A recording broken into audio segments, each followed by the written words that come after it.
This exam question is looking at the use of cumulative binomial tables to work out probabilities to do with the binomial distribution.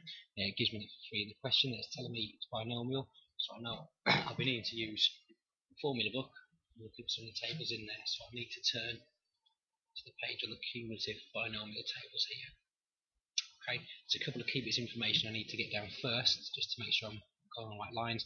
It tells me it's got parameter p, the probability is equal to 0.2. And I've got packets of 50 pegs. So it might be worth just doing, I've got binomial distribution, n is 50, and parameter p is 0.2. That's the key bits of information I'm going to need to answer the questions. The first question is the probability a packet contains equal to 15 red pegs. A part 1, and the probability that my variable x is less than or equal to 15. Do this, I need to look at my tables. Note that they give probability of variable is less than or equal to my value x, and I also need to use the table where n is 50. To find the table where n is 50, it's the final one. And I need to look up less than or equal to 15. These are all less than or equal to the value, so I just need to look at 15 in order to make sure you get it right. And my probability p is 0.2, so it is 0.9692. That's my answer. For part 2, there's a couple of ways of doing this. It's on about being exactly 10 pegs, where the x is equal to 10. Now you can just do this by using the binomial formula and 50 choose 10. I'm going to do it with the binomial tables because it's actually a little bit quicker, I think, for this question. So look at the binomial tables again. To find just 10 on its own, I could look at the probability of x being less than or equal to 10. That would get me 10, 9, 8, 7, 6, 5, 4, 3, 2, 1, 0, and subtract the probability is less than or equal to 9. So take away the 9, 8, 7, 6, 5, 4, and so on. I'll just be left with the 10. So I can just use the tables in the same way as before. 9x less than 10. Go down from 0.2, which is 0.5836, and subtract 0.437,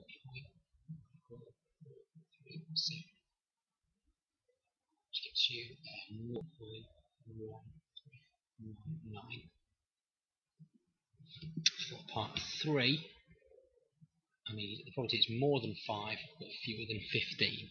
So if you're having trouble visualising what that means, it can be worth just doing a quick jot down all the numbers we're looking at. So from 0 to 15 or so, 10, 11, 12, 13, 14, and so on. It's asking for more than 5 but fewer than 15. If it's fewer than 15, it's just going to be the numbers 15 or less, but it's also more than 5. So that means I'm just looking at 6 or greater. So I'm just looking at these ones here. Well, I could find the whole probability in this section by looking at x less than or equal to 14. So I can look that up in my table.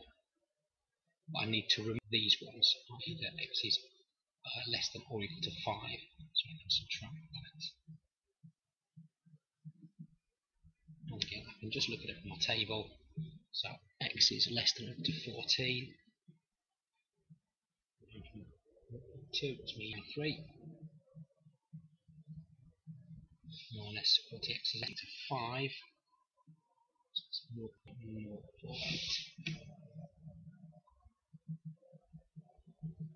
Work that out with your calculator, and it is 0.8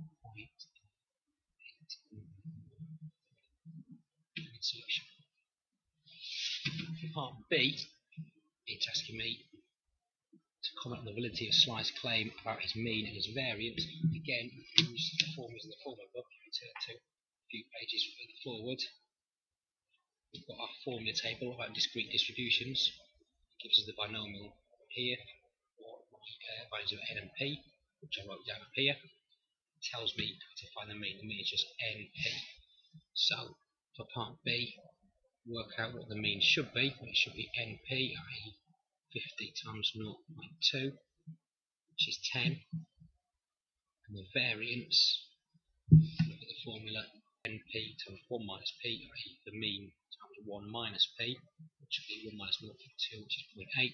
which will be 10 times 0.8, which is 8. If I then compare this to Sly's claims, a mean of 10.5, pretty reasonable claim compared to 10, but the variance is considerably different, 2.5 times larger than I was expecting. So to comment on that, we'll put so it's likely to be valid. The variance is considered, hence Sly's claim probably invalid.